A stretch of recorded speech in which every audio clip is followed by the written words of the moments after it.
Dari pemahaman itu kita semakin yakin visum itu tidak memenuhi syarat, dan juga kalau toh angka itu dianggap benar, itu pun juga tidak ada konteks pemerkosaan, karena konteksnya di situ adalah tak ada rangsangan, dan itu linier dengan pengakuan dua orang saksi yang mengetahui bahwa yang bersangkutan sebenarnya sudah pernah berhubungan dengan pacarnya sebelumnya.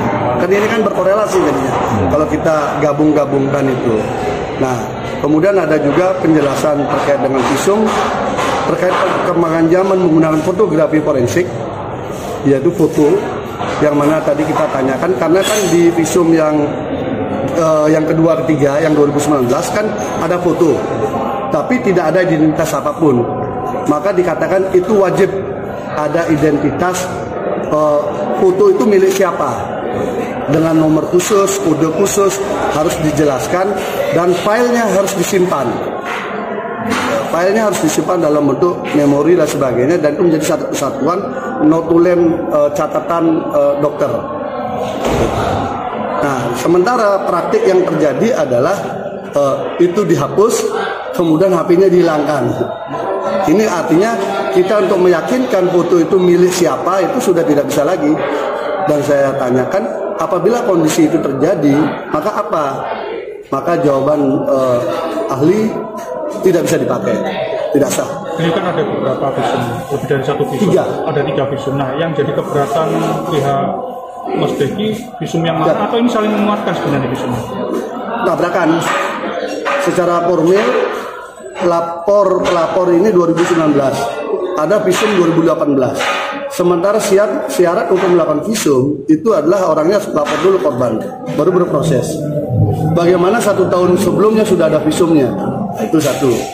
Otomatis ini yang dipakai jaksa di dakwaan. Tetapi di persidangan jaksa menggunakan yang 2019. Di 2019 ada 2 visum. Satu dibatalkan dengan surat pernyataan, lalu diterbitkan visum. Tetapi visum yang terbit ini tidak membatalkan visum sebelumnya secara hukum.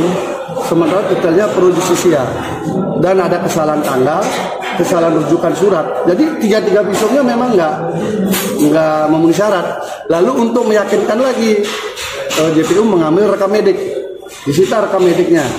Ternyata rekam mediknya tadi kita tanyakan soal fotografi forensik itu melanggar juga.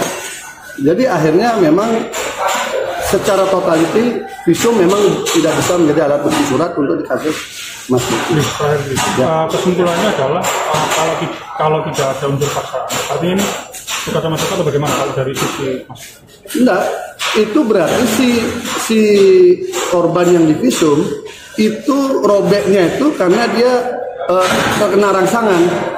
Ini linier dengan kesaksian yang sebelumnya. Ada 2 saksi mengetahui bahwa yang bersangkutan pernah berhubungan dengan pacarnya sebelumnya.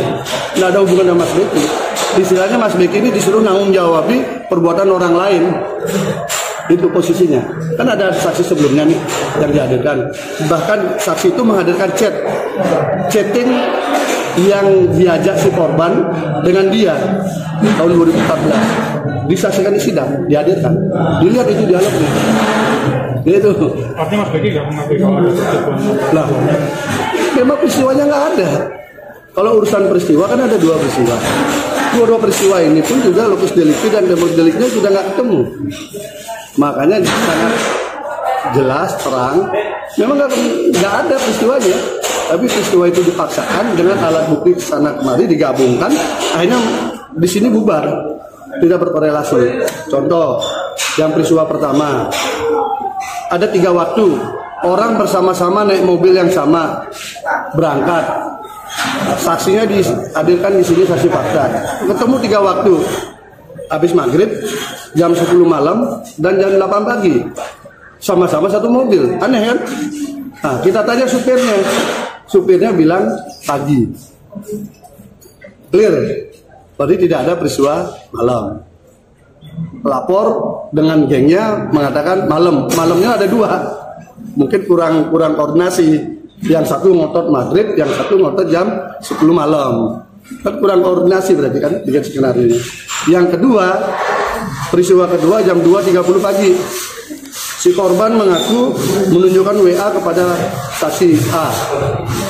Saksi A mengatakan tidak pernah ada, tidak pernah ketemu, apalagi melihat WA-nya. Kemudian saksi korban mengatakan bahwa dia diantar naik motor jam 2.30 oleh nama B. Si B dihadirkan di sidang nggak pernah, dan sampai sekarang pun belum pernah bonceng yang bersangkutan. Ada kelasnya jauh, namanya dicatat. Yang ketiga, saksi korban mengatakan dia ketemu dengan orang di situ yang menyuruh dia masuk ruangannya Mas Devi. Itu pun juga mengatakan nggak ada peristiwa itu jam segitu. Nah, artinya apa? 3 nama yang dicatat di peristiwa kedua oleh korban, 3-tiganya mengatakan nggak ada. Masa Mas Devi yang tanggung jawab? Ya jangan dong. Nanti kan sekarang berani nggak hakimnya gitu aja.